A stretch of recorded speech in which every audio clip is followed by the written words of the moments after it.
सुमित्रा देवी आहेत ना, त्यांचा ECG काढायचा आणि त्यानंतर संध्याकाळी त्यांचे ब्लड रिपोर्ट्स मला मिळाले पाहिजे. ओके, ते फोन आल्यानंतर सांग मला त्यांचं. 3 नंबरच्या पेशंटला द्यायचं.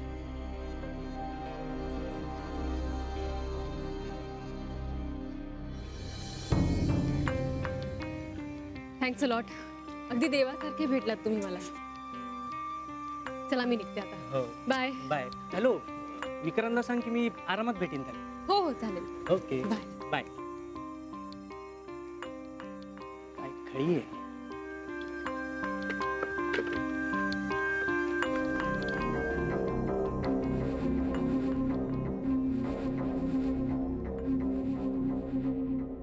आय एम सो सॉरी आत्या.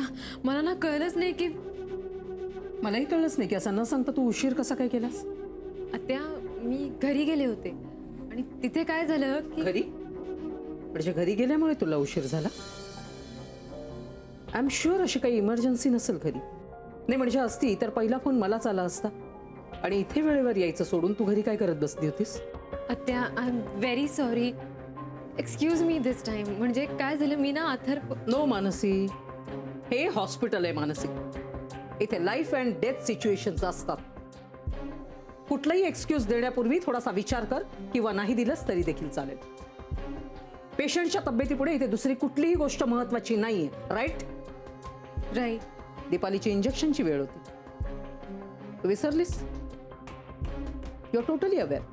तुझ्याशिवाय ती दुसऱ्या कुणाकडूनही इंजेक्शन घेत नाही. बिकॉज तिला इंजेक्शनचा फोबिया आहे.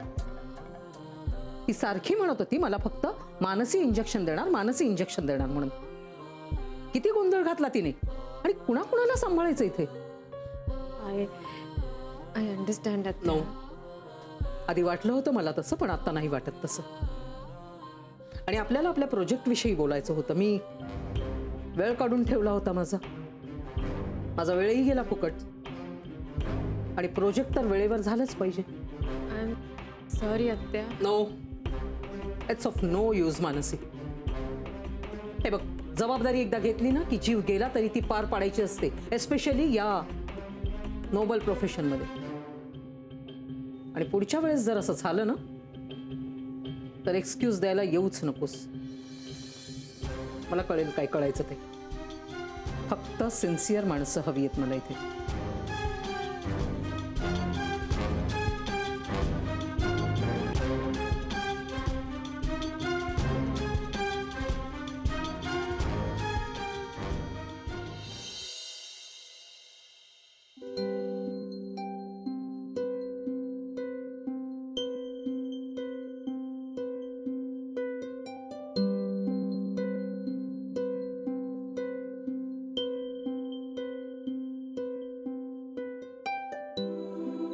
आज उशिरापर्यंत थांबणार आहेस का.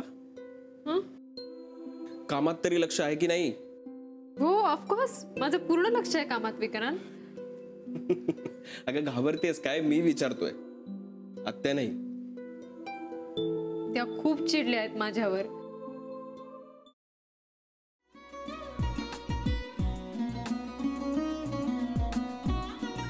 लावू का. असाच लावू ना.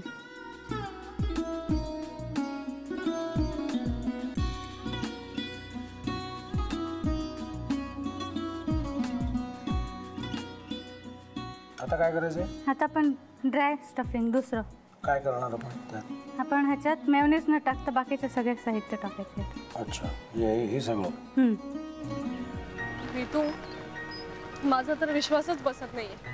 म्हणजे अगं बहिणी आमचं लग्न व्हावं म्हणून किती प्रयत्न करत होती आणि ते सगळं करताना की शिवच्या आम्हाला माहिती पुरवते.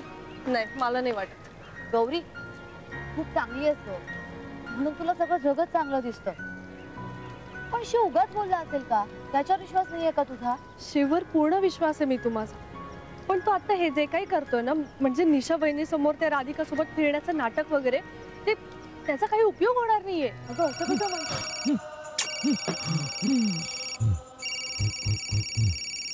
अगं नीलिमा, जतीन भाईंचा कॉल आहे. हो माहितीये. रिसीव कर ना. अगं बघ, कट झाला.